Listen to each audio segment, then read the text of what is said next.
Bom, Gravando, pode ir. vamos lá. Então, a gente está aqui depois de primeiro webinário de direito eleitoral, na mesa 2, fazendo pelo Zoom, porque tivemos problemas técnicos, mas estamos aqui com o Luciano Guimarães, agora desembargadora, a sua Patrícia Henrique Ribeiro, desembargadora do TRE de Minas Gerais, desembargadora eleitoral. Estamos com o querido Ricardo Penteado, um advogado de tantas eleições presidenciais, Luciano, que foi desembargador também do TRE de Alagoas, e o querido André Mota, que nessa mesa vai trabalhar comigo aqui nas moderações, nas perguntas e provocações. O André com a vasta experiência também na advocacia eleitoral. O tema do poder regulamentar, ele nessa eleição ele ganha em muita densidade e importância. Sobretudo porque essa é uma eleição atípica, no período de uma pandemia. A eleição, quando ocorrer, na data que ocorrer, vai desafiar, provavelmente, não só o excesso, o uso do poder regulamentar pelo TSE, como agora mesmo em relação numa consulta, a questão da possibilidade de utilização nas convenções de equipamentos para reuniões virtuais, como o Zoom, como o Meet, enfim, como outros. E esse já foi um exercício de um poder regulamentado. Essa era uma realidade não prevista em lei. De outro lado, nós temos também a questão nas eleições municipais da atuação dos juízes e, eventualmente, até do Ministério Público, que, por vezes, editam portarias, instruções normativas, regulamentos e utilizam para o seu cumprimento do exercício do poder de polícia. Se isso, nas eleições, de um modo geral, antes já tinha algum desafio, me parece que nessa, em particular, nós poderemos ser surpreendidos com muito exercício desse poder regulamentar atípico não previsto em nenhuma norma jurídica. Esse é o desafio dessa mesa, discutir um pouco esses temas e esses aspectos, que têm natureza teórica, sim, mas também consequências práticas já para essa eleição. Caro Luciano, a palavra está com você. Boa tarde a todos. Vou começar na fidalguia de sempre, cumprimentando a Patrícia, nossa desembargadora. Patrícia, desejo a você, no mínimo, a mesma felicidade e alegria que eu tive de representar a classe dos juristas na Justiça Eleitoral Mineira. É uma experiência fantástica, eu fiquei lá 8 anos. Não tenho dúvida que você vai poder colaborar demais e também, evidentemente, receber muita experiência da prática, de toda a qualidade que você já tem. Boa tarde, Ricardo. É um prazer imenso revê-lo aqui. Nós de tantos encontros, de tantos congressos, de tantas palestras. Adriano, parabéns por essa iniciativa. Estou feliz de vermos que todos ficamos embolados aqui no acesso, mas enfim, vamos trabalhar.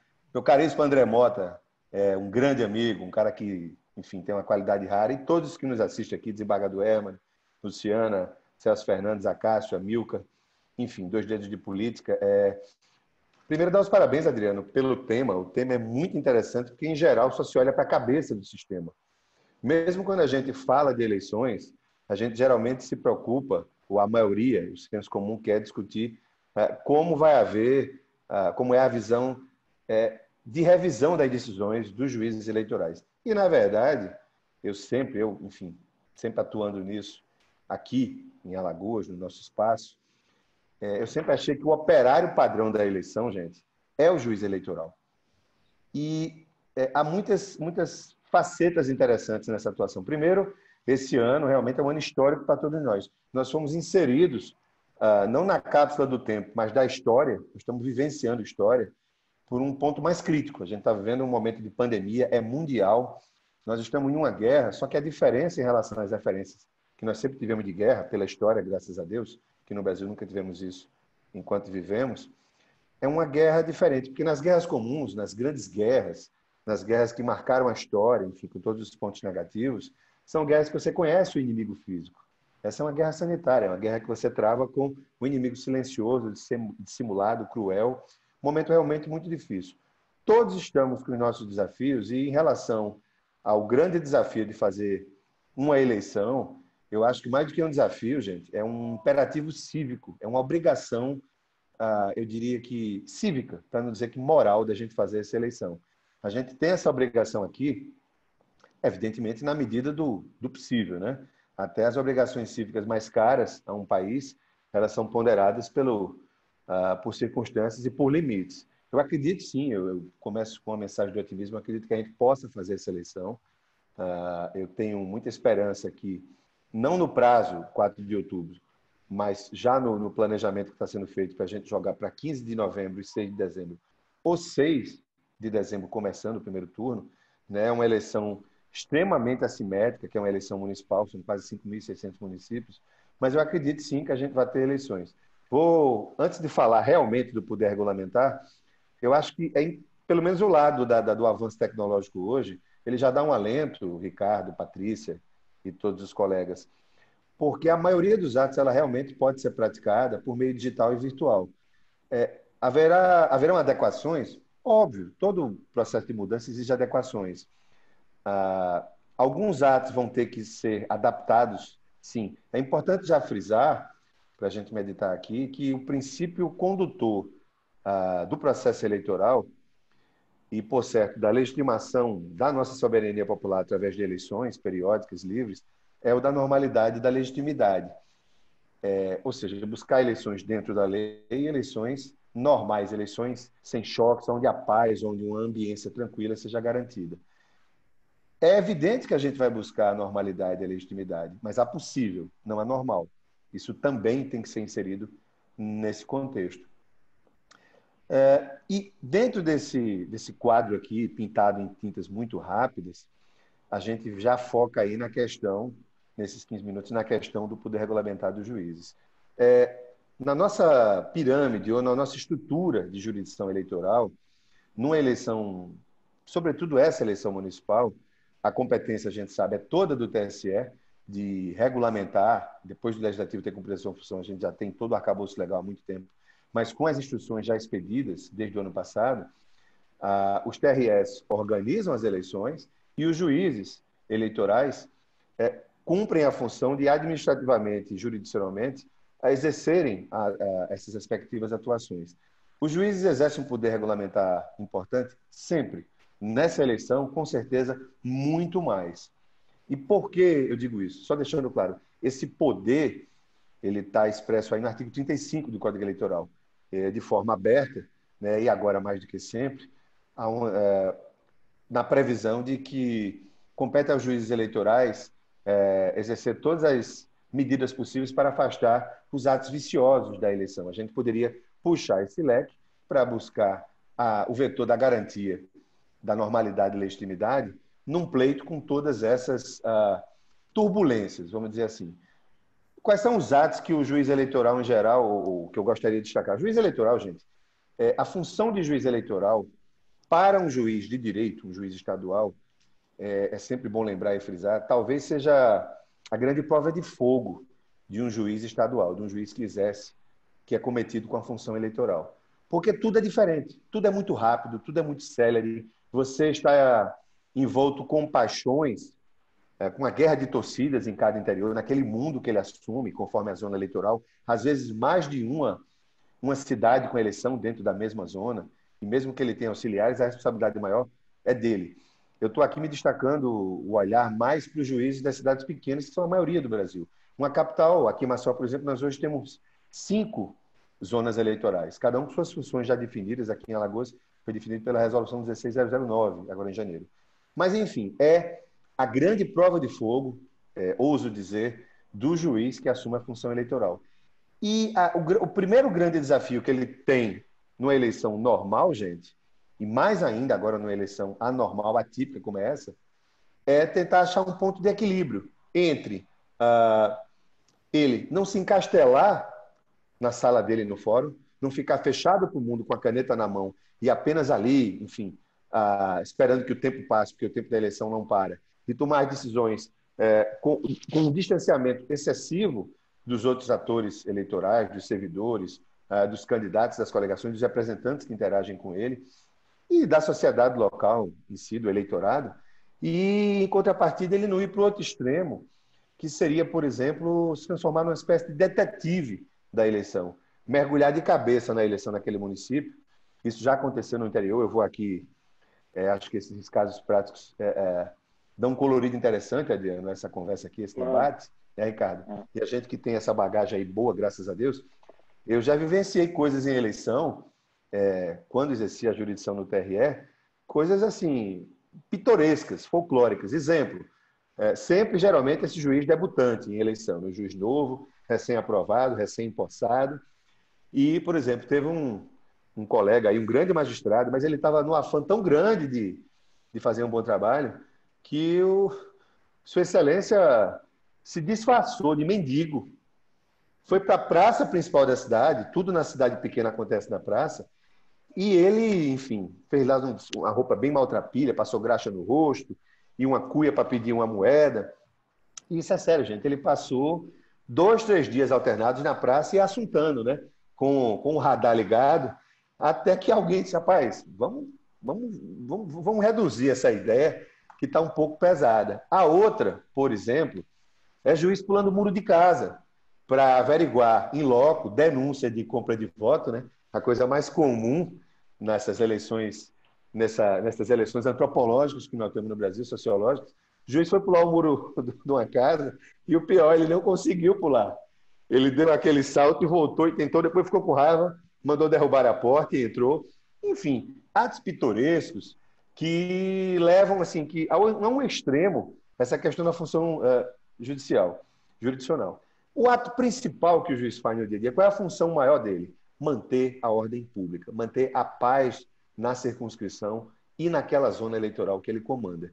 E ele geralmente faz isso por portarias, editando portarias. As ações são quase sempre as mesmas. Ele, por exemplo, nesse mistério, tem a famosa lei seca, que lei seca não é, mas é a proibição de consumir bebida alcoólica em estabelecimentos comerciais naquele horário anterior, né, naquelas 24 horas anteriores, no dia do pleito, na verdade. Eu estou me confundindo porque no Peru, eu fui acompanhar agora a eleição pela Transparência Eleitoral em janeiro, e lá eu posso admitir que houve um excesso realmente impressionante, porque a lei seca lá no país inteiro começou às 8 horas da manhã do sábado, são 48 horas, e se protraiu até às 8 horas da segunda-feira. Outro caso interessante, a gente estava no Duty Free embarcando domingo à noite. O Duty Free, que em tese já é o país fora do país, ali já estão os passageiros embarcados, que passaram pela alfândega, e a gente ali, pessoal, a gente também não podia nem comprar, não estou nem falando em consumir, mas não podia comprar bebida alcoólica.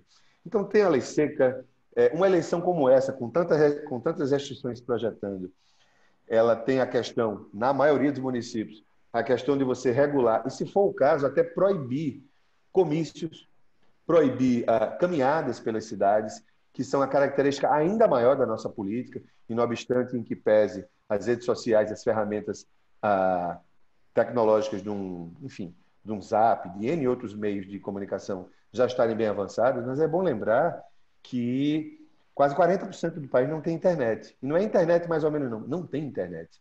Então, isso ainda é um sonho que é programático. A gente vai avançar até nas formas de votar, mas, por enquanto, a eleição no município é aquele mundinho fechado, é a música do Skank. É só aquele torrão ali e o juiz é a força principal. Ele tem que saber exercer esse poder. O que é que eu acho que é importante nessa primeira fala, e o tempo voa, a gente tentar colaborar no debate e que a própria Justiça Eleitoral entenda. Competência das resoluções é do TSE? Esse ano a anualidade pode ser ponderada, não obstante as resoluções já estejam todas baixadas desde dezembro, como tem sido nas últimas eleições, é evidente que sim. A excepcionalidade ela se impõe em tudo, inclusive nas eleições. Como a Adriano lembrou aí, em relação à possibilidade de fazer convenção virtual, já foi decidida agora, em consulta, essa semana pelo TSE. Ótimo. Outras virão. Os atos da propaganda nas eleições de cidades maiores, em grandes capitais, eles vão realmente sofrer um pouco. Primeiro que o prazo já é mínimo, já é uma eleição de tiro curto, e segundo que esses atos presenciais que eu falei, quanto maior a cidade, mais difícil de fazer será se, infelizmente, as condições pandêmicas prosseguirem.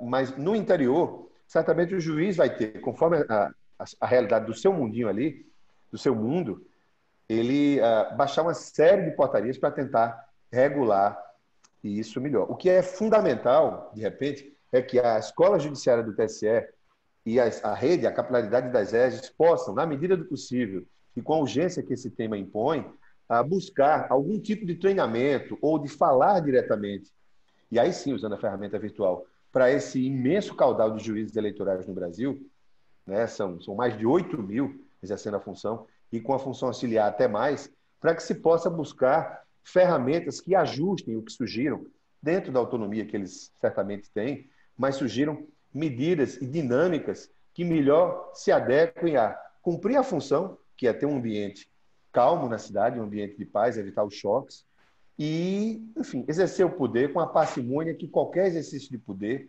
exige. Aquelas eleições em que muitas vezes o juiz baixa uma portaria, manda revistar para arrancar adesivo, que agora já está bem reduzido, mas qualquer revista na cidade, isso tem que ser feito com a consciência do momento, que as pessoas, todos nós, a sociedade brasileira, cada um na sua cidade, está marcada por momentos de tensão, momentos de extrema angústia, e que esse poder tem que levar isso em conta.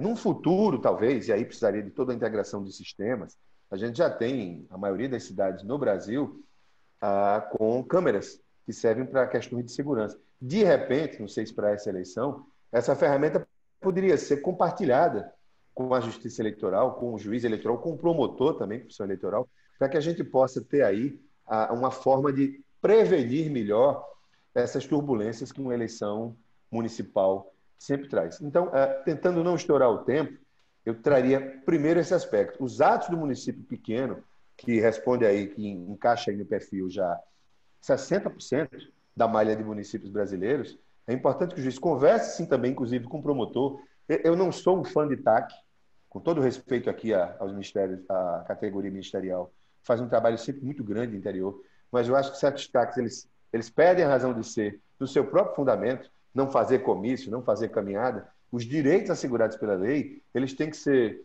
mantidos na medida do possível. Mas aí, se faça reunião, se converse, se tenta aí fazer um zap, um bate-papo lá com os representantes partidários e a autoridade jurisdicional possa, sim, colocar tempero e o bem mais raro, gente, que existe no mundo, no Brasil e nas eleições, que é bom senso. Com bom senso, com tranquilidade, a gente talvez possa usar bem esse poder regulamentar dos juízes. Então, essa é a minha primeira passagem, gente. Agradeço.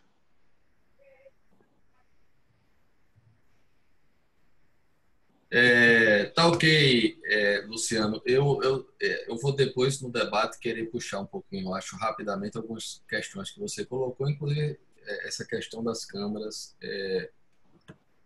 uma reflexão sobre isso, mas também discutir um pouco o poder. Essa coisa do juiz mendigo foi ótimo. Patrícia, eu espero que você do TRE de Minas não dê essas ideias. Já estou anotando todas.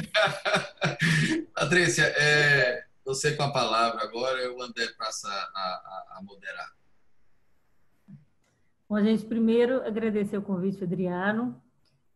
Adriano é um expoente do direito eleitoral, que nós aqui todos seguimos ele sempre, né? As primeiras linhas do direito eleitoral eu aprendi com ele, nos livros dele, e sempre uma inspiração para a gente, não só no direito eleitoral, mas como no direito no todo.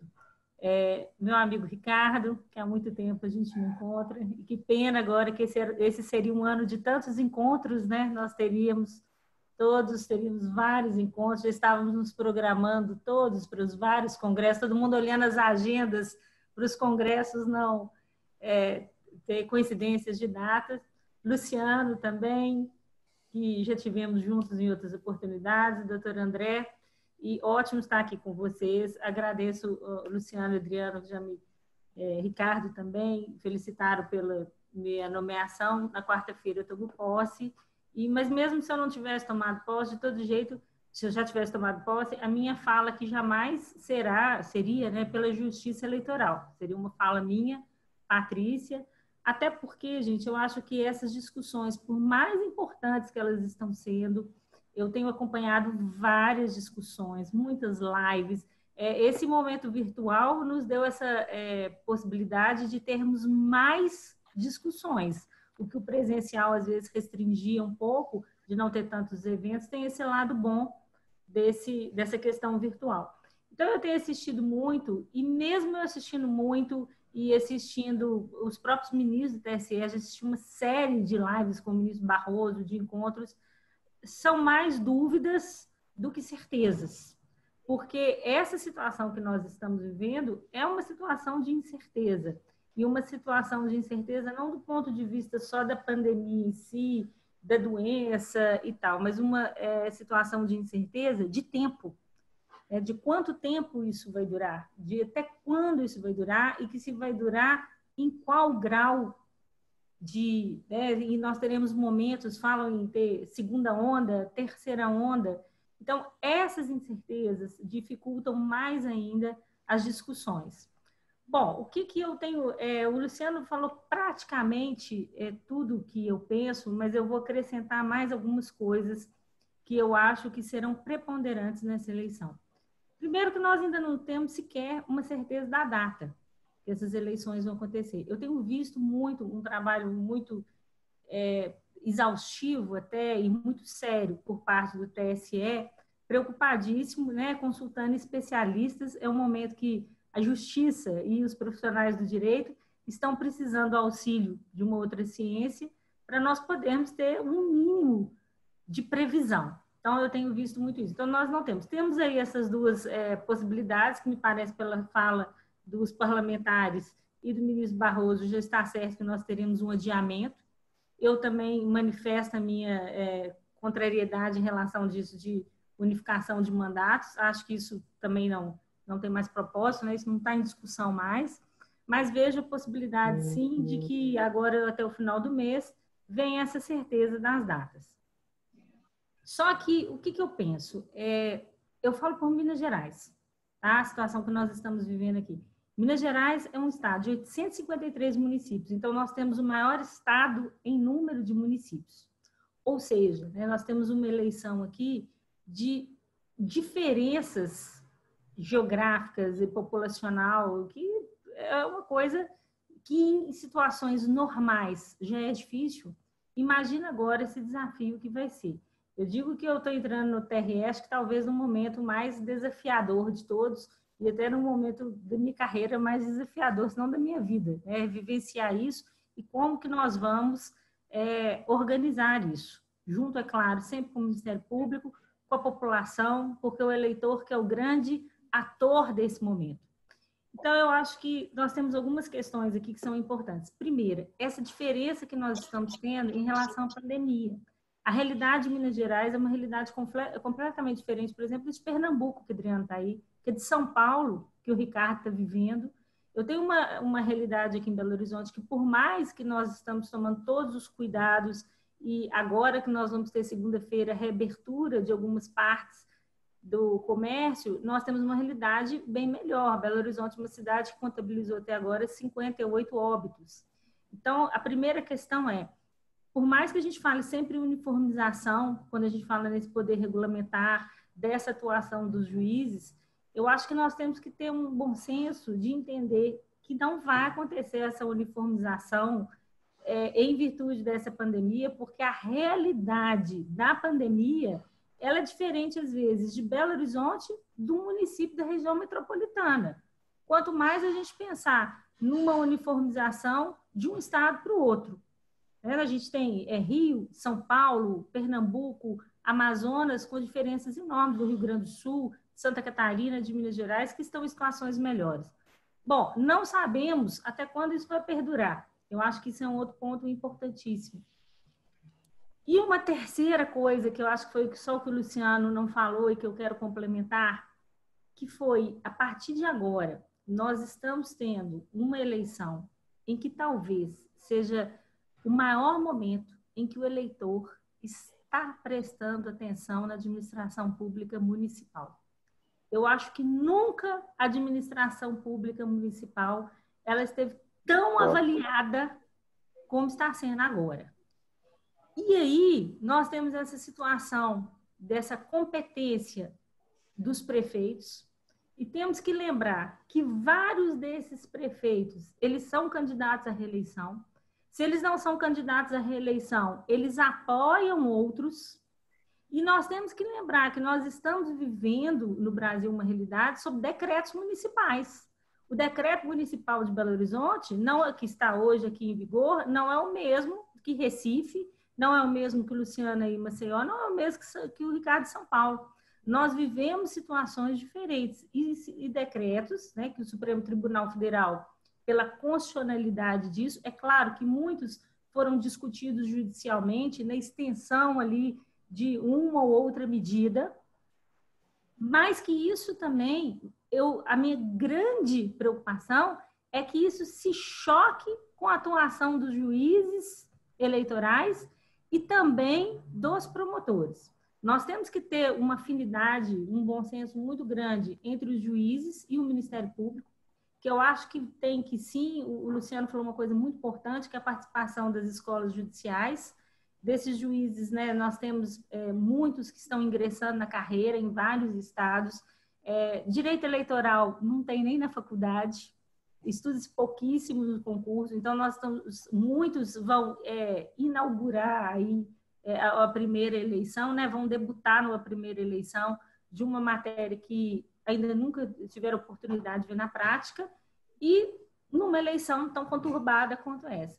Então, por mais que essa questão do poder regulamentador ela seja uma questão importante, mas eu acho que junto com ela, eu quero apimentar mais ainda a discussão, que nós temos também esses decretos desses prefeitos. Imagina a seguinte situação, um município que começa uma segunda onda, ou até lá não tenha sido resolvido, e que ali seja completamente impossível, por uma questão de aglomeração, fazer comícios. Acho que comício é a espécie de propaganda mais problemática, porque a carreata, você ainda consegue fazer aí uma colocação de 2, 3 pessoas no máximo no carro, todo mundo com máscara. O comício é uma coisa bem complicada. Nós temos essa dificuldade da propaganda digital, que nas eleições passadas nós vimos que o alcance ainda é muito pequeno, candidatos que foram muito digitais, são pouquíssimos aqueles que conseguiram ser eleitos pelos meios digitais. Sabemos que nos municípios pequenos não tem propaganda de rádio, de TV, e aí às vezes é a rádio local que vai poder ajudar nisso. A gente sabe que a eleição municipal, na grande parte do Brasil, é andando ele mesmo, batendo o eleitor, batendo de casa em casa. Um outro dado que eu vi, que eu pesquisei, nós temos aí acho que mais de 1.000 prefeitos que eles têm condição de reeleição. E deles, vários são de grupo de risco. Aliás, uma pesquisa que eu vi, 1/3 da população brasileira, se for olhar todas aquelas comorbidades que falam do coronavírus, 1/3 da população brasileira é do grupo de risco, se a gente for levar ao pé da letra. Então, o que eu fico pensando é o seguinte, imagina um município, o juiz eleitoral entende, não, aqui está tranquilo, estamos numa situação boa, o coronavírus está controlado, podemos então ter um comício aqui. E esse prefeito, mesmo ele não sendo candidato à reeleição, mas é que ele apoia alguém, ali ele vai entender que tem que chegar numa situação de isolamento de novo, porque viu, aqui em Belo Horizonte, por exemplo, nós estamos funcionando com um termômetro, não sei se o município seu é assim, que ele tem cor amarela, verde, amarela e vermelha. E a cada sexta-feira, o prefeito olha aonde que esse termômetro está, então esse termômetro é o índice de transmissão, o número de leitos ocupados, como se fosse de enfermarias, e o número de UTIs. Então, à medida que esse termômetro passa do verde para o amarelo, do amarelo para o vermelho, nós nunca estivemos no vermelho. Ele abre mais alguma coisa. Então, você imagina, porque a gente está muito preocupado com o dia da eleição. Eu me preocupo muito mais a propaganda, porque o tempo de propaganda, ele é maior. E no meio desse tempo de propaganda, a gente pode ter uma situação que no município começa a propaganda eleitoral. Vamos supor se fosse na data normal a eleição, 4 de outubro. Imagina começar a propaganda no dia 16 de agosto, naquele município, o termômetro ali no verde, está controlado, não tem nenhum caso de coronavírus. Passa aí 15, 20 dias, o município estoura de casos. Esse prefeito, candidato à reeleição, ele pode mudar a situação e pode, inclusive, virar e falar assim, olha, aqui não pode mais ter aglomeração e não vai mais poder ter comício. E a gente tem a situação também do juiz. Vejam como isso é complicado. É muito complicado, por quê? Porque talvez esse candidato... Eu não estou dizendo o caso concreto de ninguém, tá? Não quero dizer de ninguém, não estou dizendo que ninguém vai fazer isso. Estou falando de uma situação hipotética. Imagina um prefeito que a situação dele não está muito boa, a avaliação dele, e o adversário dele, a avaliação está boa, e que um comício seria bom para o adversário. Ele pode também proibir ali no município, durante esse período eleitoral. Veja que nós teremos atuações em virtude dessa excepcionalidade conflitantes. Isso me preocupa talvez até mais, porque eu acho que a questão do Judiciário e do Ministério Público, eles já estão desde agora com essa percepção, que eles precisam afinar. Nós vimos ontem a questão, foi muito discutida por causa dessa semana, das convenções virtuais.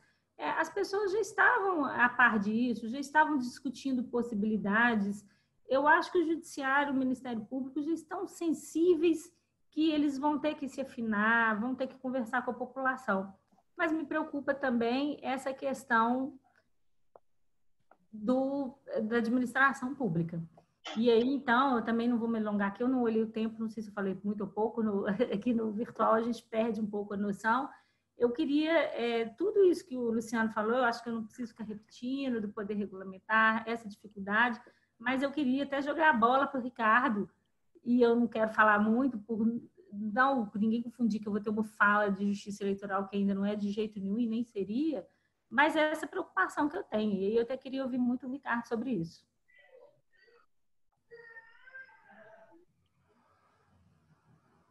Professora Patrícia, obrigado pela participação e pela brilhante exposição.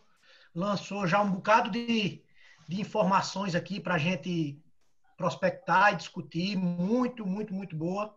Depois a gente vai fazer uma rodada de perguntas com todos e abrir esse debate. Mas, para dar continuidade ao nosso encontro, eu vou passar a palavra para o professor Ricardo Penteado, agradecendo a ele pela presença e franquear a palavra para ele, para a exposição dele, e depois a gente vai mesclar com perguntas e participação dos que estão nos assistindo, e já comunicar a entrada aí do nosso querido Marcelo Vaik e da professora Marilda, que já nos assistem, que vão nos suceder na mesa seguinte. Professor Ricardo, com a palavra. Obrigado, André. Muito obrigado, Adriano, pelo convite.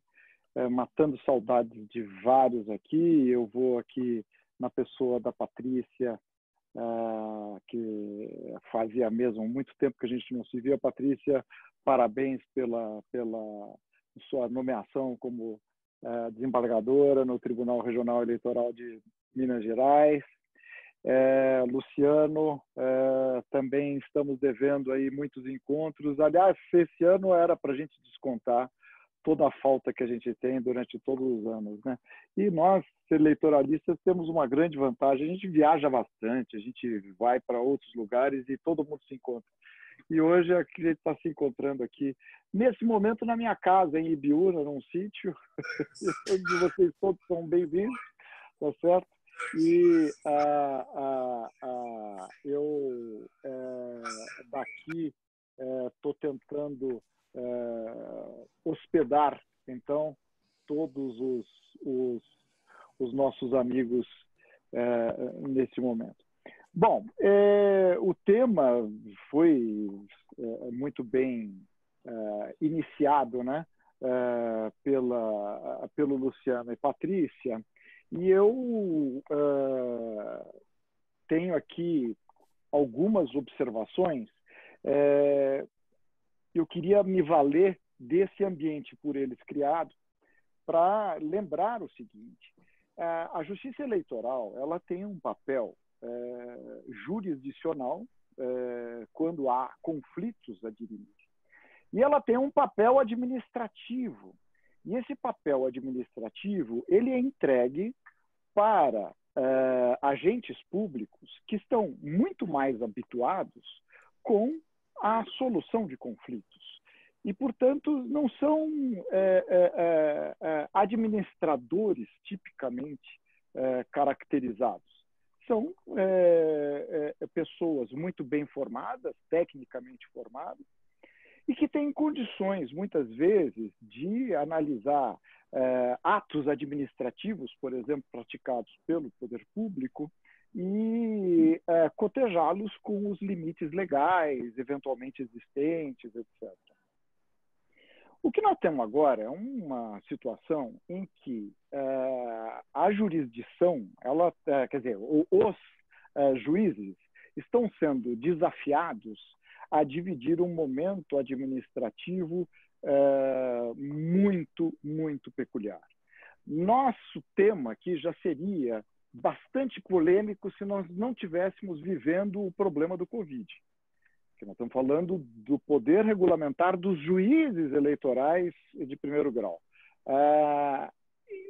Sem o Covid, nós já tínhamos situações impressionantes, até narradas aí pelo Luciano, de juiz que se disfarça de mendigo e vai para a praça para tentar flagrar ou descobrir o que é que está acontecendo. Bom, nós agora temos um problema que deve ser administrado em primeira mão pelos agentes públicos do Executivo, e que é a questão da pandemia, a questão da segurança das pessoas diante de normas sanitárias, pura e simples. Só que no meio disso nós temos essa eleição e o juiz eleitoral, com o seu poder de polícia e o seu poder regulamentar, que pode, eventualmente, querer atuar também nessa área. Eu digo pode querer atuar também porque, veja bem, quem tem que atuar aqui é o Executivo e a coordenação tem que partir de lá. Agora, nós temos as eleições, elas não estão entregues ao Executivo. Os atos eleitorais não estão entregues aos executivos. E, Patrícia, como você bem lembrou, a questão da propaganda. A propaganda eleitoral, ela não está sujeita às normas normais que são aplicadas à cidade. Essa propaganda, ela está sujeita a um só poder de polícia, que é o poder de polícia eleitoral. O que nós temos visto, infelizmente, é uma certa inexperiência dos juízes com relação a determinadas circunstâncias que são normalmente tratadas pela administração pública e que ganharam agora, com o Covid, uma complexidade bastante grande. Agora, veja o seguinte, nenhuma regulamentação em situação normal pode aniquilar um direito. Ela pode, quando muito, disciplinar a sua prática. Essa é a regra número 1 do poder de polícia. O poder de polícia, ele não aniquila nenhuma liberdade. Ele é uma administração pública de liberdade.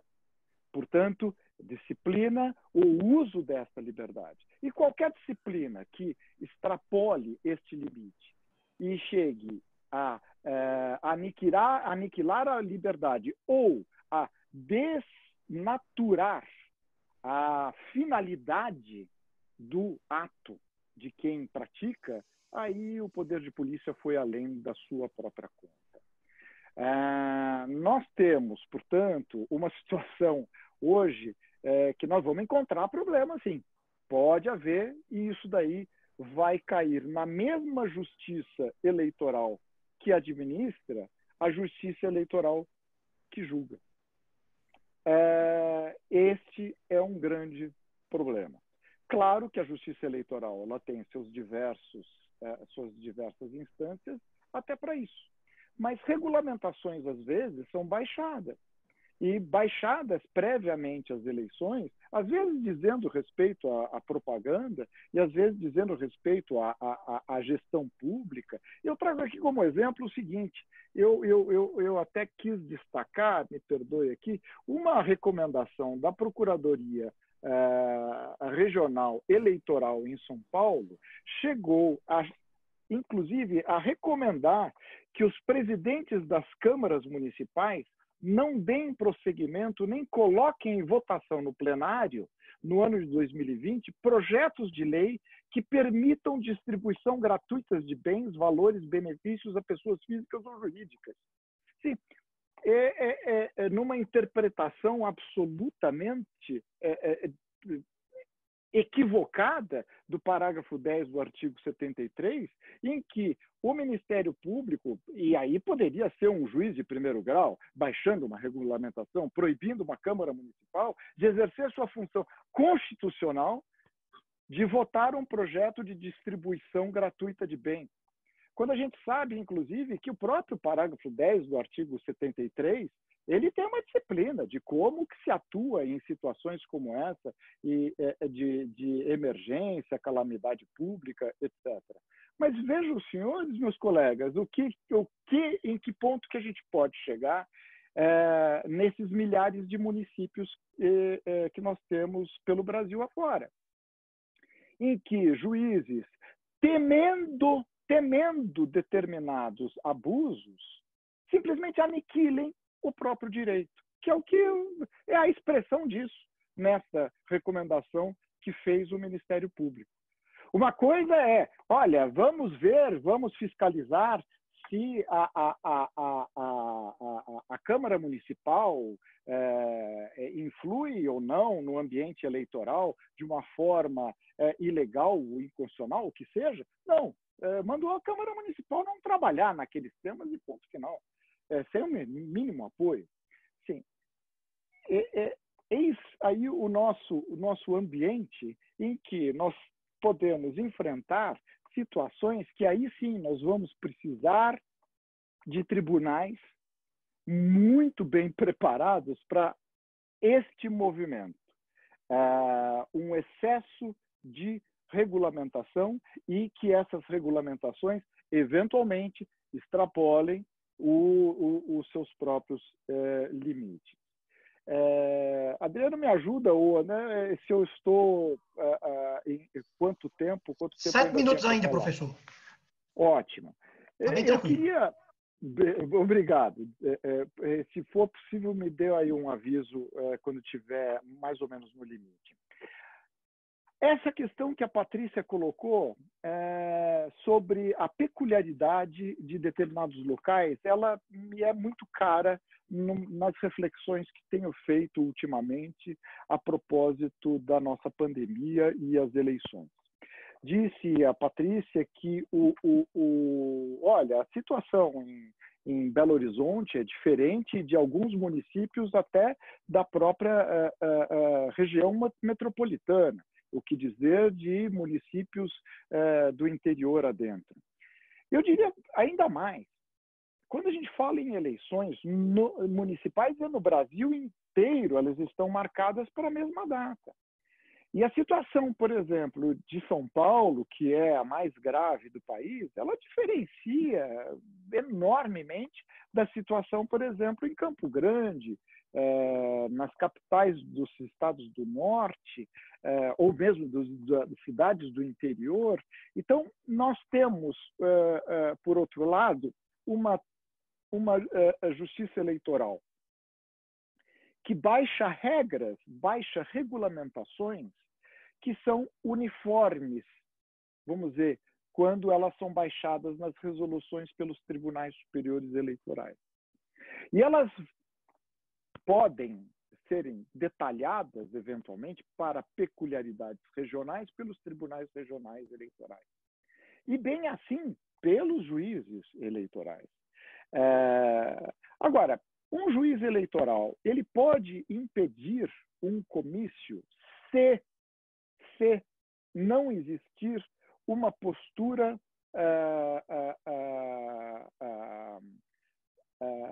pública do executivo local. Eu tenho duas questões aí que me chamam a atenção.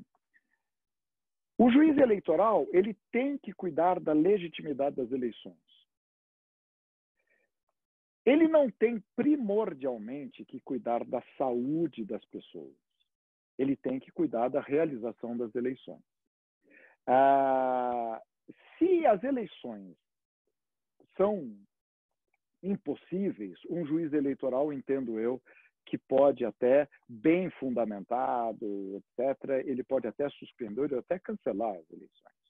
Eu outro dia levantei a seguinte situação. Suponha que nós tenhamos aqui em Ibiúna, o município onde eu me encontro hoje, uma grande epidemia, e não a pandemia que nós estamos vendo aí. Vamos supor que aqui tenha tido uma grande epidemia e que ela se agudize proximamente às eleições. E, alertado pelas autoridades que são responsáveis pela saúde, o juiz, com essas informações, com esses dados, ele vem a tomar alguma decisão relativa às eleições. Neste caso, eu entendo que é possível. Agora, o juiz, por critério próprio, por sensação própria, ou por um temor que ele tenha, ele não pode pura e simplesmente tomar uma providência dessa natureza. Até porque, nessa sua decisão de índole administrativa, ele precisa dar fundamentação. E essa fundamentação ele vai encontrar com quem? Nesse momento, é com os técnicos. Hoje, disponibilidade do corpo técnico, a mais fácil e mais à mão, é aquela que está junto do Poder Executivo. Claro que, Patrícia, se nós tivermos uma situação, vamos imaginar, e lembrando que nós não estamos falando de nenhum caso concreto, alguma situação em que um determinado chefe do executivo municipal entenda que a campanha eleitoral é extremamente inconveniente para ele e que está tudo bem se nada for feito, ele resolva proibir tudo, essa questão ela pode ser discutida na Justiça Eleitoral mediante fatos e informações técnicas. Um minuto, professor. Pois não, obrigado, André. Sem isso, nós não temos condição, vamos dizer, de dizer, olha, cada um exerce o poder como quer. Não, neste caso, todos exercem, e os juízes também, exercem os seus poderes com fundamentos e com motivação. Nós não perdemos esse pressuposto de validade para nenhum ato, nem para o ato administrativo, nem para o ato jurisdicional. Então, chamo a atenção, nada aqui pode ser decidido de acordo com conveniência e oportunidade. Tudo tem que ser decidido de acordo com informação técnica e não com a vontade apenas do gestor público. Quer seja ele um juiz numa atividade administrativa, quer seja o administrador público na sua atividade típica. Obrigado, André. Mais uma vez agradeço a todos. Um abraço, doutor Ricardo. Brilhante exposição. Agradeço aí pelas palavras e pelas orientações e preocupações passadas pelo senhor. Eu tenho percebido, eu percebi das falas, que há uma preocupação comum entre os nossos expositores em relação à possibilidade de nós termos decisões ou manifestações regulamentares do juiz zonal diferentes, diante dessa preocupação de nós vivermos realidades bastante distintas no país todo e, como a doutora Patrícia bem colocou, até no próprio estado dela, de Minas Gerais, que é muito grande, você ter realidades distintas dentro de um próprio estado. Então, eu vou, para dar a nossa dinâmica aqui, eu vou fazer uma pergunta geral para todos e vou fazer uma pergunta individual para cada um, para a gente fomentar essa discussão e esse debate aqui. A primeira indagação, essa do ponto de vista geral, para todos, e aí a gente que segue a mesma cronologia que nós seguimos anteriormente, Luciano, doutora Patrícia e doutor Ricardo, seria, em função dessa excepcionalidade que nós estamos vivenciando, seria possível algum mecanismo jurídico que o TSE intervisse nisso, para não deixar que os juízes zonais tomassem decisões diversas, notadamente na questão da propaganda, porque nós sabemos que o prazo para resoluções findou.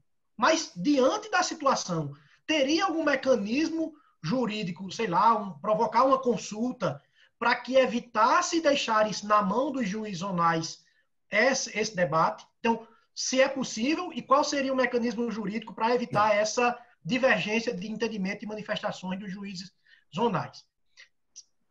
Para Luciano, uma indagação específica para Luciano. A questão da convenção virtual. nós temos, como eu disse, várias realidades. Municípios em que não dispõem nem de internet. Como aqui na nossa Paraíba, na nossa pequenina Paraíba, eu tenho certeza que muitos partidos não terão condição de realizar uma convenção virtual. Até que ponto o juiz zonal teria possibilidade de regulamentar essa atividade específica da convenção virtual para municípios, da convenção física, melhor dizendo, para municípios em que a convenção virtual não fosse apta, certo? Para a doutora Patrícia pontuou a questão das redes sociais, que ainda no processo eleitoral anterior ainda estava num movimento de crescimento, não é? Nós vislumbramos, notadamente, doutora Patrícia, na intervenção através, seja do termo de ajustamento de conduta que Luciano pontuou, seja através de portarias pelo juiz zonal, a gente percebe que a interferência sempre diz respeito à propaganda física. Nós vislumbraríamos para esse processo eleitoral uma possibilidade de intervenção desse poder regulamentar dirigido para essas campanhas virtuais. A senhora acha que nós estamos já partindo para isso em função da nova dinâmica que as campanhas vão ter que aferir, de ter tudo ser virtual praticamente? Opa, voltei. Será que os juízes eleitorais iriam partir para essa intervenção nas redes sociais através de portaria ou de termo de ajustamento de conduta? E para o doutor Ricardo, doutor Ricardo pontuou a preocupação de ter um juiz que julga e um juiz que administra. Eu li recentemente, me perdoe a franqueza, não me lembro exatamente qual foi o país da América Latina, que é diferente, que eles fazem um modelo diferente. O senhor acredita que o Brasil poderia partir para um modelo desse? O juiz do contencioso diferente do juiz que administra o processo eleitoral? Luciano, com a palavra. Bom, eu vou tentar ser bem breve, porque essas questões eleitorais cabem sempre o mundo, né? Fernando Pessoa, quando falou da aldeia dele, não sabia o que era o direito eleitoral. Se soubesse, se estivesse vivo, readequaria a obra. André, as indagações são muito boas. Eu vou começar pela segunda, que me parece mais simples. E sempre lembrando, nós estamos numa eleição, se houver, como foi lembrado pelos colegas, uma eleição de desafios. Os custos de uma guerra dependem dos fatos de uma guerra. E numa guerra, há perdas. Essa metáfora se aplica à questão de fazer uma eleição em guerra sanitária, porque fazendo a eleição, é preciso lembrar, há um valor maior aí envolvido, que evidentemente está genuflexo ao valor maior da segurança das pessoas, da vida, primeiro da vida. Isso me parece que é premissa indiscutível, é unânime. Mas não se vai fazer uma eleição normal, simples, com prazo de propaganda, por exemplo, Patrícia, que já é um tiro curto, são 30 dias. Quando a propaganda começa valendo, que é depois do registro, dia 18, dura 30 e poucos dias. Não se vai conseguir fazer, na maioria dos municípios, a propaganda normal com todos os atos. E não vai se adiantar nessas circunstâncias. Eu quero a minha caminhada. Eu mandar de segurança para poder fazer o meu comício. Fato da guerra, excepcionalidades, vai ter que ser temperado. E essa função vai caber à Justiça Eleitoral nas suas diversas esferas. Quem está na linha de frente, quem está no front de batalha, quem está no campo aberto para tentar acertar isso o máximo possível, é o juiz eleitoral. Em relação à questão das convenções, e nesse contexto que eu coloquei, André, cumprimentar também o Marcelo, a Marilda, o Marco Varga, que é um grande amigo de São Paulo, enfim. Mas essas convenções, eu estava pensando aqui, o TSE já liberou. A medida é de bom senso, é necessária. Mas alguém lembrou de perguntar se na maioria dos municípios tem internet, como a gente lembrou aqui, para fazer isso? Não. Quem vai botar? Eu me lembro que eu fui abrir a biometria. Alagoas foi um dos primeiros estados, se não o primeiro, a biometrizar por completo, 100%, quando eu estava lá no TRE. Eu me lembro que eu fui a várias solenidades, cerimônias de instalação de biometria nos municípios, e eu me recordo que em várias, gente, você não tem ideia do que é isso. Essa ideia, às vezes, que a justiça eleitoral é autossuficiente, ela precisa ser trazida um pouco à realidade. Porque tudo custa dinheiro. E como sempre dizia o ministro Marco Aurélio, democracia tem um custo e ele é alto para a gente fazer. A eleição custa muito caro.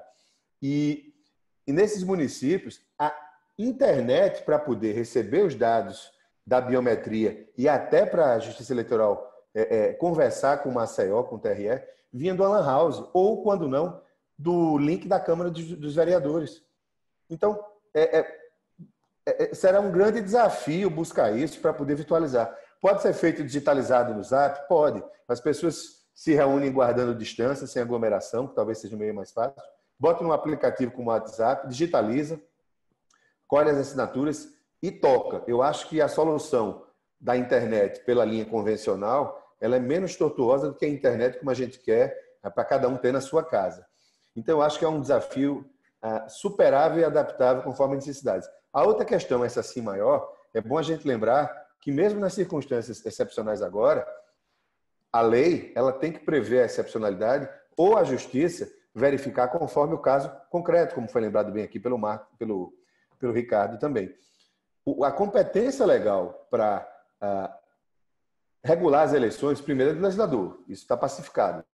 A gente tem uma anomalia, né, aquela mutação constitucional já consolidada no eleitoral, porque em qualquer sistema legal democrático, você tem, eu sempre usei essa figura de linguagem, esse exemplo, você tem a lei, que é o trilho, e você tem o trem, que é a resolução, são as instituições do TSE. No Brasil, há muito tempo, o trem descarrilha toda hora.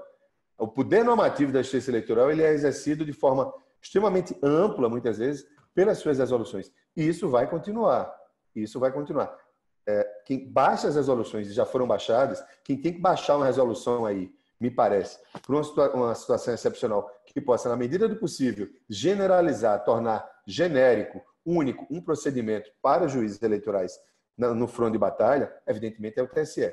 Nas questões administrativas, eu falei, Ricardo falou também, acho que a Patrícia também falou, André, com Grano Salles, os TREs têm essa capacidade, têm essa competência e essa possibilidade. Mas, sempre lembrando, o juiz está lá no dia a dia. Exemplo, típico para uma eleição como essa, se acontecer, toque de recolher. Vai ser a primeira vez que o juiz baixa uma portaria impondo um toque de recolher no seu município? Não, as situações históricas são as mais variadas. Em geral, ebulição de ânimos, violência, morte, etc. Agora, vai ser para evitar aglomerações em horários que não são recomendados, 10 horas, 8 horas. Outra coisa muito importante, é um tema muito apaixonante em termos de jurisdição, é o timing das coisas. O juiz faz, a gente sempre parte da premissa que ele está fazendo de forma muito bem intencionada. Ele baixa a portaria lá, limitando aí no toque de recolher, ele baixa, enfim, por uma série de condutas, ele determina o espaçamento da fila quando for ocorrer a eleição, estou tentando projetar um caso concreto. Quem não gostar, e sempre vai ter, e é bom lembrar que a eleição, ela desafia o nosso espírito cívico, que já é muito precário em termos históricos. Mas, do mesmo jeito que tem um que concorda, falta combinar com o outro lado. O outro lado vai usar aquilo ali numa estratégia de campanha. Infelizmente, não vai haver essa grandeza, o mundo continua como é em alguns aspectos, e vai judicializar, vai entrar com mandado de segurança, vai reclamar. Há uma lógica, me parece que ainda vale muito, gente, sobretudo numa eleição atípica como essa, uma lógica que impera na jurisdição em tempos de eleição municipal, que é o seguinte: o juiz fez, a princípio, se estiver dentro da lei, a gente vai endossar. É mais fácil a gente checar com o juiz primeiro do que conceder uma liminar, do que conceder a liminar de inopino ou inaudita altera paz, como sempre, sem ouvir ninguém, conceder aquela tutela imediata urgente, tentar falar com o juiz. Se essa conversa com o juiz está ao alcance de um zap, de um celular, demorar mais do que um tempo mínimo razoável, o tribunal toma as suas providências. Mas esse bom senso, esse eixo, ele tem que continuar. E sempre na escadinha, o juiz vai decidir, o tribunal vai ser chamado a, eventualmente, atuar, e aí não mais, evidentemente, em esfera administrativa, mas em grau jurisdicional de recurso, e o TSE. Outra coisa que talvez seja muito importante o TSE entender, nessa eleição, eu já finalizo, André, é que, muitas vezes, essa não é uma eleição para ficar preso só à letra fria da lei. É preciso entender a realidade local que está sendo levada já em instância última, antes do Supremo, no caso. O juiz entrou, mandado de segurança, recurso para o TRE, depois um outro recurso para o Supremo, para o TSE. Não dá para... o juiz lá de Olho d'Água do Casado em Alagoas não sabe o que é a lei. É preciso ver as particularidades, as especificidades com as quais ele está lidando, que ele tenha comprovado nesse processo e, eventualmente, ponderá-las. Nós temos, gente, 5.570 municípios. Serão 5.570 filmes diferentes. Falaria 1 hora, mas não posso. Obrigado, Luciano. Você é sempre perfeito. Passar a palavra para a professora Patrícia, também para fazer as explanações sobre as indagações que a gente colocou no início. Bom, André, vou começar também pela segunda pergunta que você me fez, a questão da intervenção dos juízes eleitorais na propaganda digital. É essa a pergunta, né? Porque na hora seu microfone desligou. Exato. Exato. Se a gente vai migrar de portarias e de regulamentações através de termos de ajustamento de conduta do que normalmente é feito de forma física, né, para propaganda física, se vai migrar isso para as redes sociais, se você acha essa tendência, e quais seriam os limites de atuação do juiz nesse sentido? Primeira coisa que eu acho é o seguinte, nós ainda não temos esse mundo digital como as pessoas acham que tem. A propaganda digital, por mais que hoje ela seja eficiente, que ela alcance muitas pessoas, ela não é ainda para todo mundo. Nós vimos isso claramente em 2018. 2018, eu vi várias pesquisas de que quem definiu a propaganda, que mais os eleitores mais escolheram seus candidatos por rádio e TV. Alguns municípios só tem rádio, só chega o rádio, e outros fenômenos que aconteceram na eleição de 2018, mas não só a propaganda digital. Então, a primeira questão é se a propaganda digital realmente ela vai ter esse efeito tão grande, porque nós tivemos que nos adaptar a esse mundo digital. E essa adaptação, ela leva um tempo. A eleição ela é muito rápida para dar tempo de você se adaptar. Então, para os candidatos chegarem no momento de começar a propaganda eleitoral e ainda fazer essa adaptação, não vai dar nem tempo. Quando eles piscarem os olhos, a eleição já acabou. Talvez para aqueles municípios que tiverem segundo turno. Eu vejo pelas nossas próprias dificuldades. Nós estamos nos adaptando nesse mundo virtual.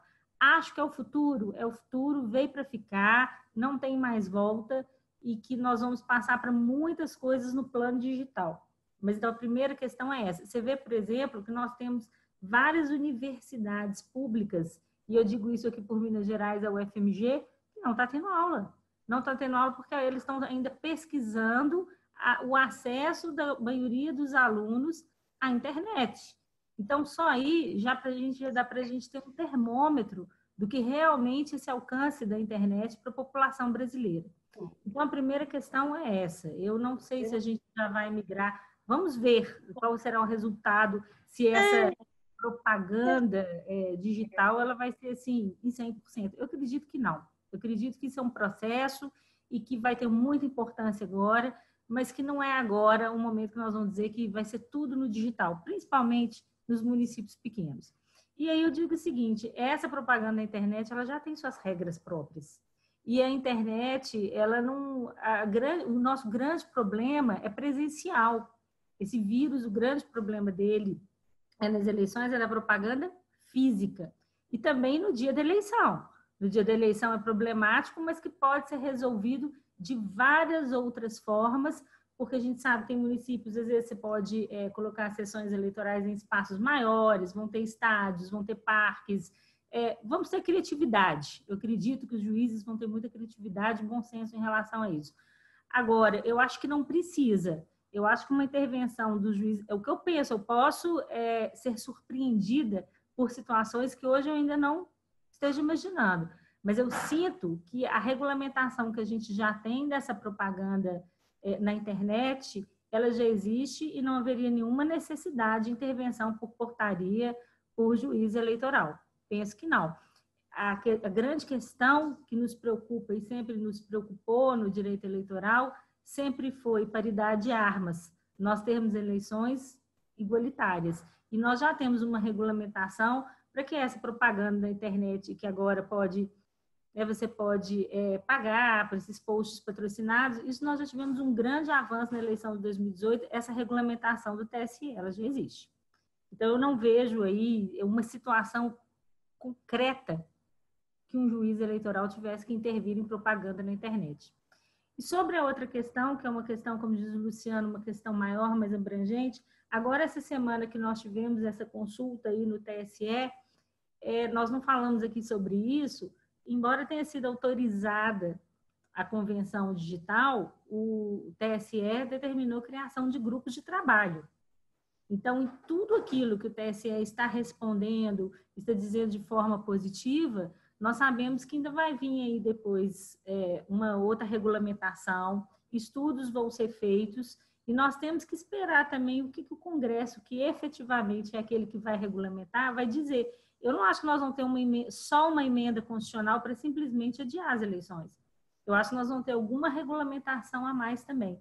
E aí eu acho que tem que, sim, ter uma uniformização, e é o que vai acontecer por parte do TSE, e o que tem que ser seguido é o que o TSE determinar, os TRE seguirem.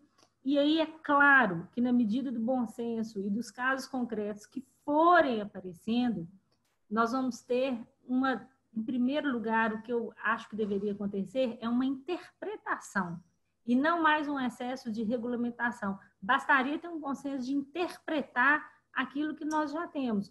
Olha, se você tem uma situação atípica aqui, que nós estamos, a curva da pandemia desceu na maior parte do país, mas nesse município específico não, e vamos fazer eleição aqui, assim, dá para interpretar sem nenhum direito ser violado, como muito bem disse aí o Ricardo, embora nós saibamos que o direito tem que ser preservado aqui, em primeiro lugar, é o da vida, dá para interpretar toda essa regulamentação que nós já temos.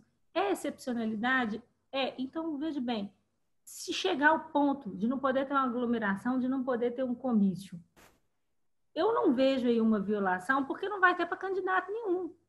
Todo mundo vai ficar sem um comício. Eu não estou proibindo o comício só para A, porque aqui, nesse dia, a curva estava alta, nem dá tempo para isso. E passou 15 dias, agora liberei o comício. Então, A não fez e B vai fazer. Não, nós vamos uniformizar, ainda que seja restringindo essa propaganda em nome de um bem maior, que é a vida, mas aí vai ter que restringir para todo mundo. Então, é sempre pensar na paridade de armas, ainda que sofra uma restrição, infelizmente, que venha acontecer, mas que essa restrição tem uma uniformização nessa restrição. Então, eu acho que não tem necessidade desse excesso de portarias, de regulamentações, que o que virá do TSE com o que a gente já tem, basta uma interpretação de uma adaptação a um bom senso dentro daquela realidade. É o que eu prevejo. Posso ser surpreendida por situações que nós estamos falando aqui em coisas que, se a gente conversasse isso ano passado, e falar que a gente era doido que a gente estava conversando isso, daqui 2, 3 meses podem surgir situações diferentes também. Obrigado, doutora Patrícia. Espetacular aí esse limite que a doutora expôs, né, da paridade de armas. Realmente já é uma baliza bastante importante e interessante para todos nós. Professor Ricardo Penteado, também a pergunta padrão geral, se o TSE deve se manifestar e qual seria o instrumento jurídico para isso. E a segunda, a sua posição, se nós não deveríamos adotar um modelo em que nós tivéssemos um juiz instrutor da eleição, né, da parte administrativa, e um juiz voltado para julgar demandas do contencioso eleitoral. Obrigado, André. Eu não tenho... eu não... Acho que deu uma travada, né? Mas... Não, tá ok. Tá ok. Eu não tenho muita dificuldade com relação a este suposto limite que o TSE teria para regulamentações através de resoluções fixado em lei. Por quê? Esse limite é para situações normais, já previstas.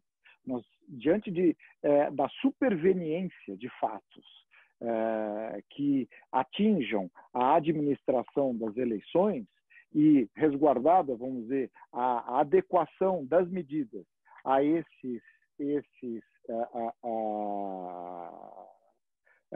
a essa regulamentação, ela esteja relacionada com o problema superveniente, não me parece, vamos dizer, que haveria uma ilegalidade qualquer que fosse se o TSE baixasse uma nova resolução agora tratando do problema. O que eu me preocupo é com um detalhe que a Patrícia chamou a atenção. Olha, nós temos situações peculiares sobre as quais o TSE não vai baixar regra. O TSE não vai baixar uma regra que diga respeito à realização de uma carreata lá no município de Caxaprego. Ele vai falar sobre o Brasil inteiro. E o nosso tema aqui é a preocupação com a uniformização, eventualmente, dessas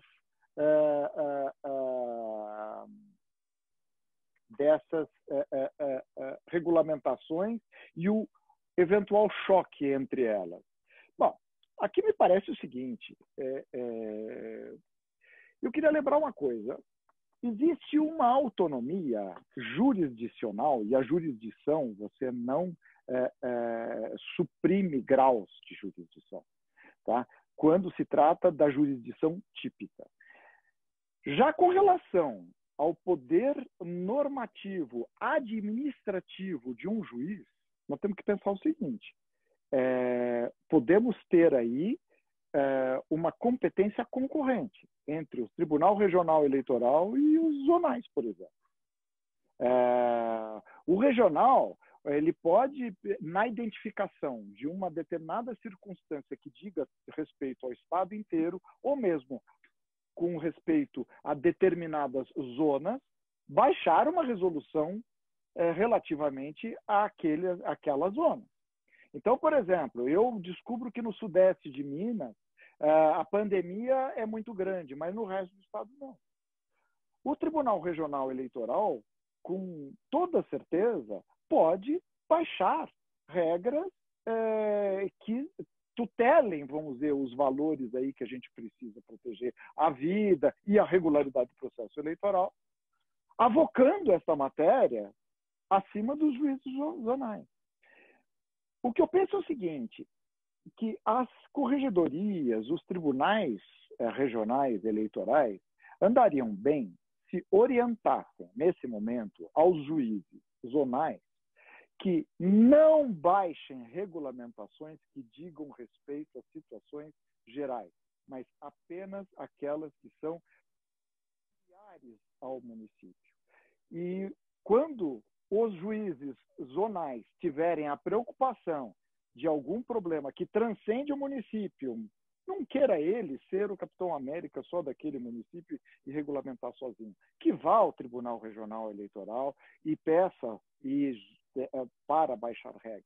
Nós estamos numa situação que, veja bem, temos que separar esse papel. O que é o papel do administrador das eleições? E o que é o papel do juiz que julga as demandas entre candidatos, partidos, registro, etc.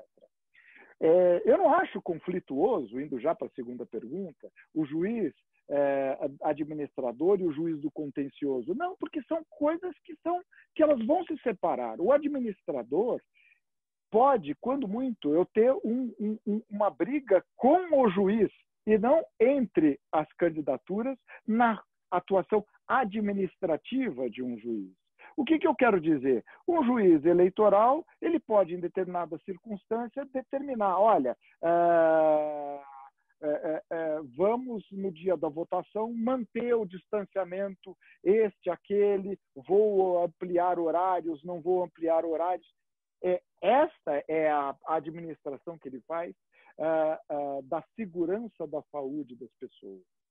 Já com relação ao direito dos candidatos de fazer propaganda, como fazer, etc., como bem lembrou a Patrícia, diz respeito a todos, é igual. E, portanto, se o juiz abusar, isso muito provavelmente está ferindo o direito de todos e não de um só.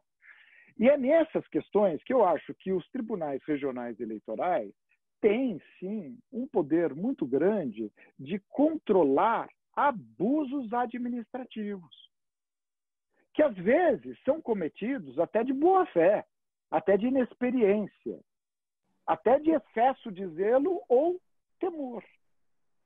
Mas os tribunais regionais eleitorais não têm que ficar cheio de dedos achando, não, eu tenho que respeitar a jurisdição. Tem que respeitar a jurisdição. Mas não tem esses dedos todos para atuar em nome da justiça eleitoral na administração das eleições. A administração das eleições, dela participa o juiz zonal, mas ela está entregue à justiça eleitoral como um todo. Então, eu não vejo aqui, apesar de eu até teria uma observação a fazer de como organizar, vamos dizer, os trabalhos, mas eu não vejo esse conflito. O que eu vejo é que os tribunais podem atuar mais nessa área. Bom, nós falamos, aqui o Luciano falou, olha, nós vamos ter 5.570 municípios. E o que nós estamos discutindo agora é, no espaço administrativo que sobrou para os juízes eleitorais, o que é que pode surgir? E este é, vamos dizer, o nosso grande temor e o assunto da nossa discussão. Como os juízes eleitorais e até que ponto eles podem interferir, a ponto até, vamos dizer, de baixar regras diferentes do que o TSE estabeleceu para um determinado município. Vamos supor que, num determinado município, no dia da eleição, haja um problema muito maior do Covid, do que está acontecendo no resto do Brasil. Pode o juiz local, essa pergunta que eu faço para os meus colegas, pode o juiz local suspender, por exemplo, as eleições? Ele poderia fazer isso, e eu volto a essa pergunta, que agora é uma dúvida que me assalta. O juiz daqui, deste município, se ele estivesse diante de uma epidemia, o resto do Brasil está muito bem, obrigado. Ele poderia, o juiz daqui, em nome da vida dos eleitores, dizer, não vai ter eleição aqui em Ibiúna? É essa, vamos dizer, situação extrema que a gente chega para falar aqui do poder regulamentar eu posso participar aqui da brincadeira e fazer uma provocação? Diga. Sobre esses pontos, André também estava conduzindo aqui nosso webinário.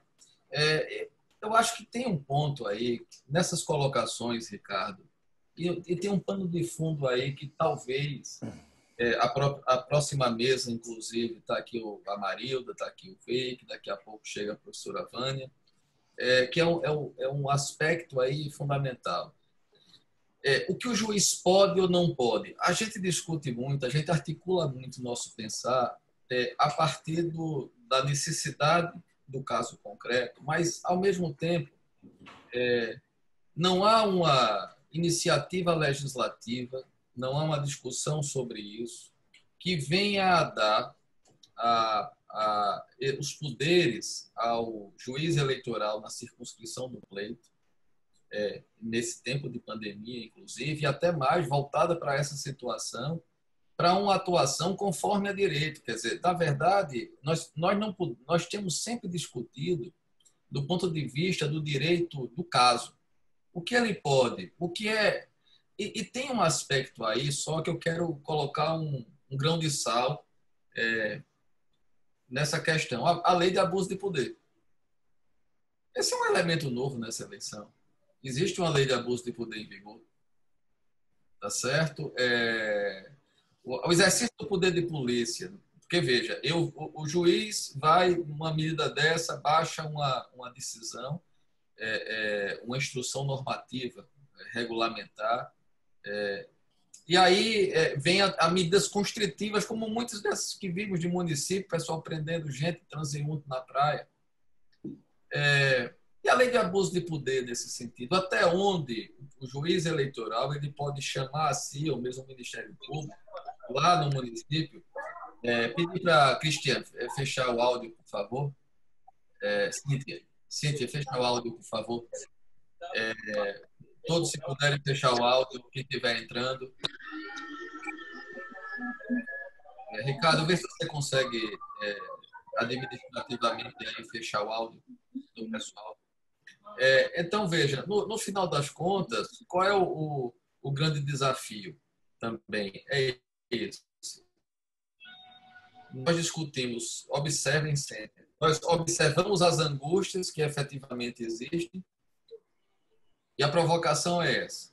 O juiz eleitoral no município, aí eu pergunto, qual é o fundamento de validade desse agir que venha O Luciano já está ali doido para falar. Você é o autor do Juiz Mendigo, Luciano. Tá certo. Quem chegou depois, eu acho que não viu. Mas assim, então, essa é a provocação, o grão de sal que eu quero colocar. Casar isso, que o Ricardo estava colocando, e que é angustiante quando você diz o que pode e o que não pode. Poxa, nós não estamos aqui. O nosso princípio, a base do ordenamento jurídico é a legalidade. O agir administrativo do juiz eleitoral no exercício do poder de polícia, que aqui, veja, eu quero chamar a atenção para isso. O juiz, quando baixa a instrução, e o juiz, quando ele está no exercício de um poder administrativo, ele não está no exercício de uma atividade jurisdicional em sentido estrito. Ele atua como administrador do processo eleitoral. É isso que ele está normando.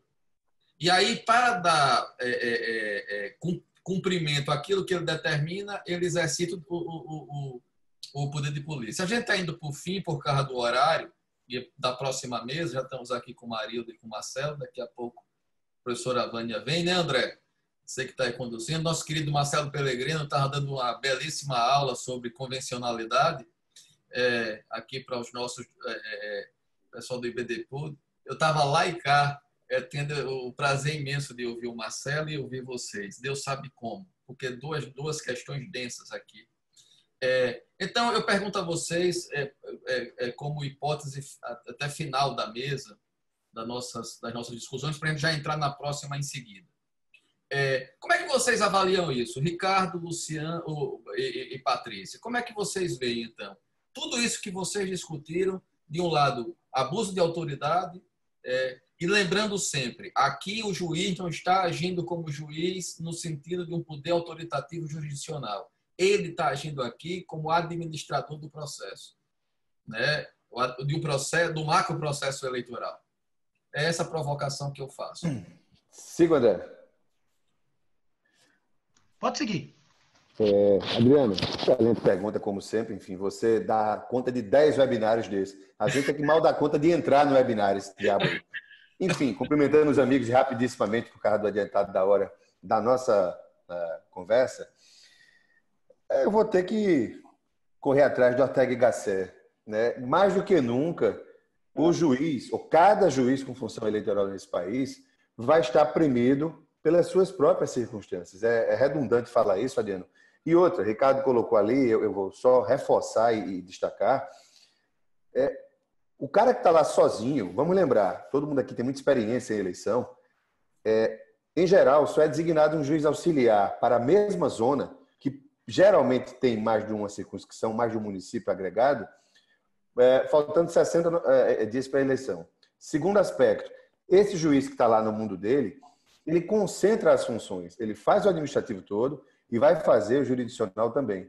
Uma outra questão, Adriano, que pelo menos é histórica, acho que nessa eleição vai ser tudo diferente, tentando fazer tudo igual. Instâncias superiores, especialmente os TREs, eles esticam a margem de razoabilidade da autonomia do juiz. Eles geralmente gostam, eles procuram respeitar a decisão do juiz na medida do possível, dentro da questão da legalidade, porque aquele cara está na linha de frente, às vezes o dinheiro não chega como tem que chegar, o staff, a estrutura administrativa não funciona como tem que funcionar. O juiz, gente, ele é como eu digo, ele está na linha de frente, ele não pode baixar a cabeça.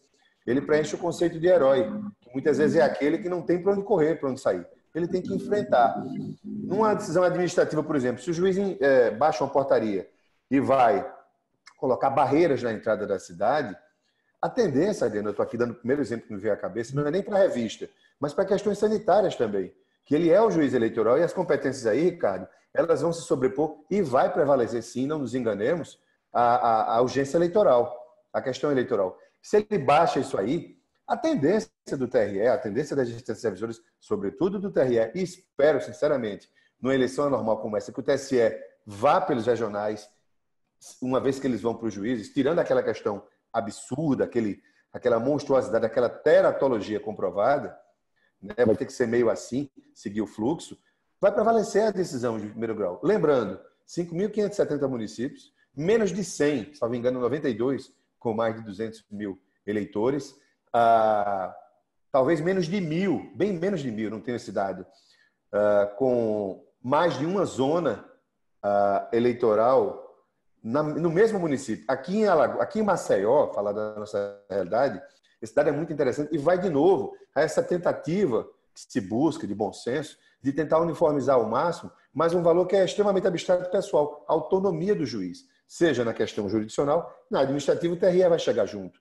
Aqui em Maceió, nós temos 2 zonas, a 33ª e a 54ª, com funções determinadas pelo TRE para esse ano, de julgarem os atos de propaganda com os respectivos poderes de polícia. O que é que eu acho num caso concreto, gente, ou na realidade imposta pela eleição, que seria bom senso? O TRE chama os 2, o corregedor chama, o TRE baixa uma recomendação, diz, gente, procurem conversar para decidir o mais uniformemente possível.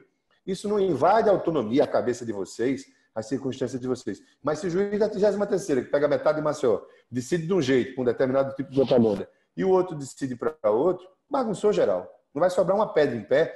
E a tônica da bagunça organizada, da turbulência, das tensões que são próprias de uma eleição normal, e essa não é, elas vão se somar a todas as extensões dessa eleição sob pandemia, quando e se ela vier. Só quero provocar que eu vou... Marcelo e Marilda já vão quebrando a cabeça um pouquinho aí. Cadê a Marilda? Tá ali, o quadradinho dela. Que é o seguinte, eu vou provocar novamente. Vou deixar... a professora Vânia acabou de entrar também. Que é o seguinte, já vou deixar aqui, porque a gente vai sair de uma mesa para outra daqui a pouco, mas vou provocar a professora Vânia, Marcelo e Marilda, que é o objeto da mesa dela, justamente observe que nós discutimos muito, por isso eu quis muito provocar essa questão do regulamento municipal, que observe, Luciano, que no final essas são as angústias concretas, mas o fundamento de validade de todo esse conjunto de decisão não existe.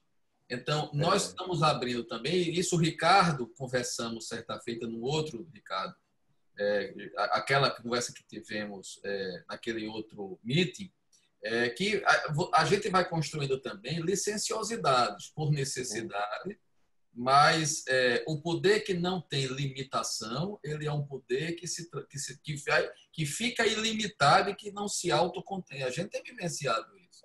Então, é por isso que essa eleição é tão desafiadora e essa questão que não é só do ponto de vista prático do juiz de Maceió, de juiz de Belo Horizonte, aliás, de Minas toda, né? Em São Paulo, esse vai ser o grande desafio. Por exemplo, desembargadora, lá é juíza, ainda não adotou a nomenclatura, eu vou chamar de desembargadora eleitoral. A desembargadora eleitoral aqui, Patrícia Henriques, ela vai ter esse desafio em nível de recurso. Essa vai ser uma eleição que vai chegar muito a essa discussão de eventuais abusos de autoridade, abuso de poder, de poder regulamentar exercido. E aí vai chegar uma hora em que vai ser perguntado ao tribunal o fundamento e validade disso. Essa é uma questão posta. O juiz ele resolve, mas aí ele encontra doutor Fábio como advogado, encontra aqui grandes advogados, pega o doutor Marcelo pela frente e vai pegando, imagine pegar a doutora Vaniaeta, combativa, enfim. E aí vocês vão começar a recorrer para os tribunais. Ricardo não vai perder a chance de levar essa discussão eleitoral para o tribunal. E aí, qual é o fundamento de validade dessa decisão que está atingindo aqui o meu cliente? Né? Então, observe que a gente não consegue muito enfrentar esse problema, que vai ser o problema dessa eleição, e é por isso que essa mesa é tão boa, que a minha função aqui é só provocar vocês. Diga, Patrícia, agora, diga, Luciano, diga, Ricardo, para a gente fechar a mesa. Adriano, só para fechar, volto a dizer o que eu falei. Primeiro que essa discussão de fundamento de validade, primeiro tem que partir do pressuposto da questão. Essa decisão desse juiz, ela vai prejudicar, mas ela vai prejudicar a todos. É diferente quando você fala numa questão de um juiz especificamente, ele prejudica um candidato. Então, primeiro a gente tem que pensar nisso. Eu acho que importante vai ser os TREs, o Ministério Público e o TSE, nas vésperas de começar a propaganda, fazer um levantamento nos estados, né, os TREs, nos municípios, e vejo que em Minas Gerais o problema disso ter muitos municípios, como que está a questão municipal. Porque se você já tem um mapa do Covid em cada um daqueles municípios, você já vai poder ter uma recomendação para esses juízes. Olha, igual nós temos aqui em Belo Horizonte, eu não sei se vocês têm aí, a gente tem esse termômetro verde, amarelo e vermelho. Se a véspera da propaganda você está todo mundo com o termômetro amarelo, você já sabe que o bom senso vai ser o mesmo para todos e que as recomendações vão ser as mesmas. E dizer, olha, a não ser que esse termômetro vá para o vermelho, que esse município em uma semana ele entre numa situação terrível, aí sim nós teríamos situações excepcionalíssimas. Mas eu acho que é importante, como essa doença, o contágio dela é muito rápido, a situação muda muito rápido. Você vê que quando você faz um lockdown de 10 dias, o resultado no 11º, no 14º dia, ele já é muito rápido de melhora, às vezes de piora. Então, eu acho que essa discussão, às vésperas da propaganda, ela vai ser muito importante. Hoje nós temos essa facilidade de fazer essas reuniões todas online, e aí ter essas diretrizes. Olha, enquanto você estiver no termômetro amarelo, não precisa de nada. Toca ver a eleição, deixa como está. Subiu um pouquinho, um 2º grau de recomendação. Eu acho que nós vamos ter parâmetros, diretrizes, que são os mesmos que a administração pública está tendo para fechar, para abrir comércio, naqueles municípios que estão fazendo isso com responsabilidade.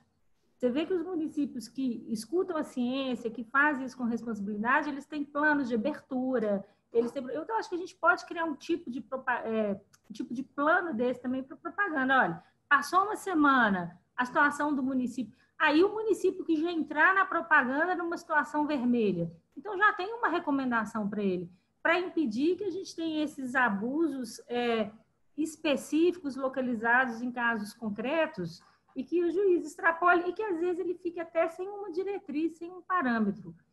E o juiz, ele vai dirigir esse processo eleitoral, mas ele vai dirigir esses procedimentos. Então, é muito importante que ele tenha antes também uma orientação, uma recomendação, e eu acredito fortemente que o TSE e os TREs vão fazer isso. Eu acho que nós vamos ter os termômetros também, até onde você pode avançar, até onde... Eu não acho que vai ficar tudo solto, eu acho que vai ter uma uniformização desse termômetro.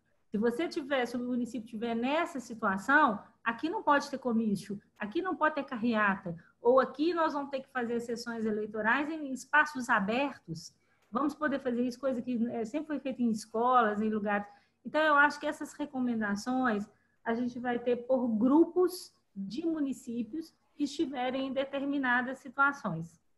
Eu acho que isso é uma necessidade que seja feita na véspera, porque não adianta agora a gente pensar numa situação que pode chegar também, se a eleição primeiro turno foi em novembro, a gente está numa situação ótima em todos os municípios, ou estarmos numa segunda onda. Ok, deixa eu fechar aqui com o Ricardo para a gente iniciar outra mesa. E aí, Ricardo, suas últimas observações também sobre esses pontos. Eu vou ser muito breve, Adriano, até para a gente poder começar aí a nossa nova mesa. Mas o fundamento de validade, eu acho que nós temos que voltar aos princípios também do ato administrativo e pensar que aqui nós estamos tratando de gestão pública. Então, quando você fala de gestão pública, você sempre tem que pensar em adequação, proporcionalidade, né? Claro que, no caso, a competência, me parece que a gente está aceitando aqui, que a Justiça Eleitoral a detém. O que eu tenho aqui, minhas dúvidas, é um pouco a concorrente, porque nós estamos tratando aqui de medidas que dizem respeito, eventualmente, a um município que está sofrendo, entre aspas, normatizações, restrições por parte dos gestores executivos e, de repente, entra um juiz eleitoral para dizer como é que é o comportamento público das pessoas nos espaços públicos, né? Eu acho que nós temos sempre que analisar, assim, em primeiro lugar, quem é competente para aquela providência. E depois, se aquela providência ela tem atende à proporcionalidade e à adequação. Eu acho que o tema, claro, dá muito mais pano para manga, mas acho que nós vamos ter que ficar por aqui, pelo menos como um princípio de uma reflexão.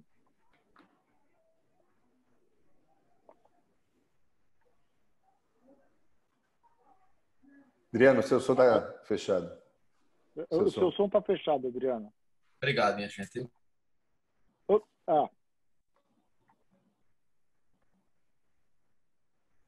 O som está fechado. Não, é porque deixa eu ver aqui. Agora abriu. Pronto. Não, o Ricardo tinha administrado ali para mim. O poder regulamentar dos juízes eleitorais, risco para a uniformização de procedimentos nas eleições municipais. Essa mesa de vocês, o assunto era desafiador, e nós saberíamos que no final íamos ter, de fato, esses elementos em aberto até justamente para provocar a próxima mesa, porque o Ricardo deu de barato que nós temos convicção, que tem esse poder, e é isso que eu quero ouvir da Marilda, da professora Vânia e do Marcelo. O Marcelo já está ali também com a... iniciamos agora a nossa terceira mesa, instruções normativas, questões de ordem e consultas, a eficácia erga omnes e inovadora da atuação jurisditiva, porque legislativa não é, mas termina sendo, da justiça eleitoral. Marilda, que prazer, bem-vinda. Professora Vânia, imenso prazer. Tudo bem, professor? Marcelo. André, nosso moderador, debatedor, deu um show aí na condução da mesa 2. Eu agradeço muito também, André, por isso. E participa das nossas discussões. Adriano, só dar uma fugida aqui, agradecer demais a você, André, a Ricardo, a Patrícia, a todos. Volto já, prometo que vou participar também assistindo. Enfim, foi fantástico. Vou só dar uma Volta, fugida. Luciano, não foge não, hein? Não foge não.